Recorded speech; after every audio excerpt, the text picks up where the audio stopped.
So, ngayon po ma'am ay kailangan kasi namin ma'am mag-interview para po sa arts namin ma'am. So, kailangan namin interviewin yung mga ginagamit ng, hindi, I mean, yung mga ano po, yung mga gawang Pilipino. So, ito po kasi yung napili ko kasi mahilig po ako sa mga ganito. So, actually, may ganito po ako sa bahay, hindi ko na dinala. So, ma'am, pwede ko po bang malaman kung ano po yung mga kagamitan na ginagamit ko dyan para makabuo kayo ng ganyan? Ang kagamitan na ginagamit ko dito is white beaded choker necklace, white stone, silver lobster clasp, and white nylon. So, ilang inch po ito siya, ma'am? 14 to 17 inches.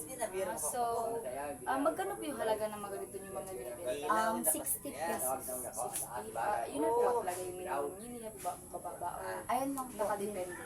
Nakadepende lang po sa size at saka minimum size at saka ganda ng necklace. So, ibig sabihin po, meron pa kayong ibang ganito pero may mga design. Opo.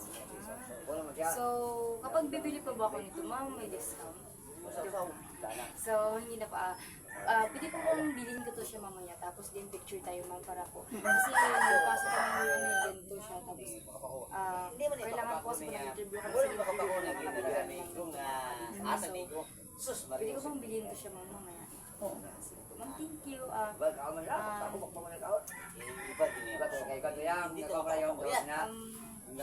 Madali po ba ito siyang gawin, ma'am? Okay lang po siya. So, yun lang po, ma'am. How does the product or artifact express the Filipino concept of arts?